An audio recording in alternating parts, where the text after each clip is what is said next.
आज आपण एका अशा विषयाच्या मुळाशी जाणार आहोत जो आपल्या रोजच्या सवयींशी थेट जोडलेला आहे. म्हणजे सकाळी डोळे उघडले की आपला हात नकळत मोबाईलकडे जातो, नाही का? हो, अगदी बरोबर. आणि दिवसाची सुरुवातच जणू जगाच्या ताणतणावाने किंवा सोशल मीडियाच्या गोंधळाने होते. अगदी तेच. आणि याच सवयीवर किंवा म्हणूया या डोपामाइन ड्रिव्हन रुटीनवर एक अचूक उपाय आपण आज शोधणार आहोत. आजच्या या सखोल चर्चेसाठी आपण एक अतिशय उत्तम स्रोत निवडलाय.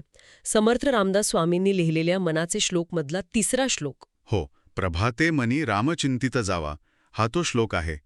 17व्या शतकातलं हे तत्वज्ञान आजच्या आधुनिक मानसशास्त्राशी कसं जोडलेलं आहे हे पाहणं खूपच रंजक आहे. नक्कीच.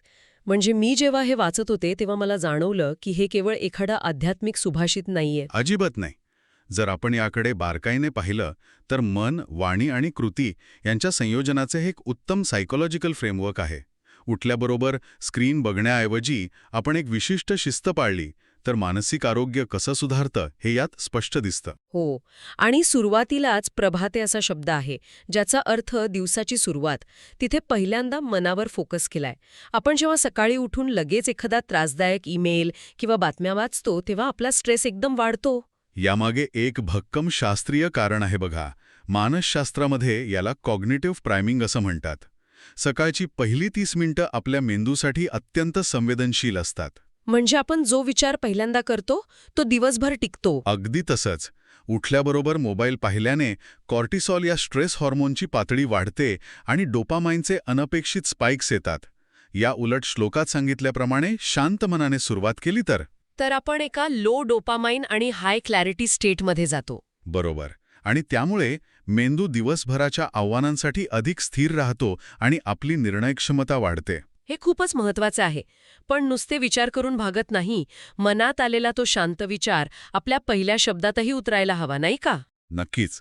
रामदास स्वामी यालाच वैखरी म्हणतात. पुढे वैखरी राम आधी वदावा असा तो उल्लेख आहे. म्हणजे दिवसाचा पहिला शब्द तक्रारीचा किंवा चिडचिडीचा नसून सकारात्मक असायला हवा. हा मुद्दा इथे येतो. आपण अनेकदा पाहतो की दिवसाची सुरुवात आज किती काम आहे किंवा मला उशीर झालाय अशा वाक्यांनी होते. हे शब्द आपल्या नकळत आपल्या आजूबाजूचं वातावरण तयार करत असतात. हो, मला स्वतःला याचा अनुभव आलाय. पहिला उच्चार सकारात्मक असेल तर संपूर्ण दिवसाची लयच बदलते. अगदी. चांगल्या शब्दांमुळे एक प्रकारची मानसिक शांतता मिळते जी थेट आपल्या वागण्यावर आणि कामावर प्रभाव टाकते. पण इथे एक गल्लत होऊ शकते बरं का. भक्ती किंवा नामस्मरण म्हणजे फक्त एका जागी बसून चांगला विचार करणं असा आपल्या बऱ्याचदा समज असतो. हो, हा खूप मोठा गैरसमज आहे. म्हणूनच स्वामींनी याला लगेच कृतीची म्हणजे सदाचाराची जोड दिली आहे.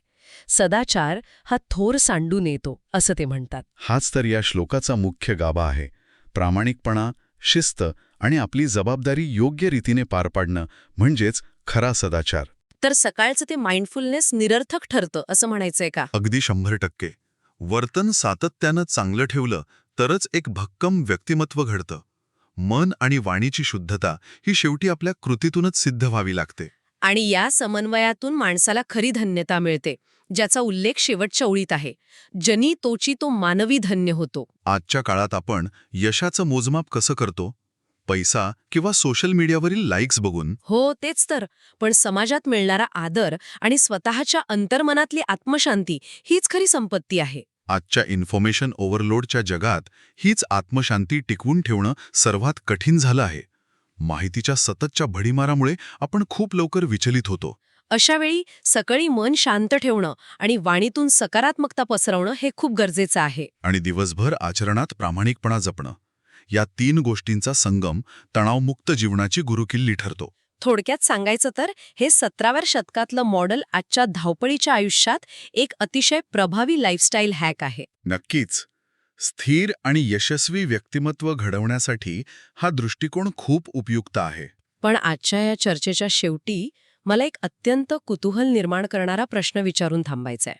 सांगा, कोणता प्रश्न येतो? जर सकाळची पहिली 30 मिनिटं आपल्या संपूर्ण दिवसाची दिशा आणि लय ठरवत असतील तर रात्री झोपण्यापूर्वीची शेवटची 30 मिनिटं उद्याच्या सकाळवर आणि आपल्या नकळत घडणाऱ्या आचरणावर किती आणि कसा प्रभाव पाडत असतील याचा आपण सर्वांनी नक्कीच विचार करायला हवा.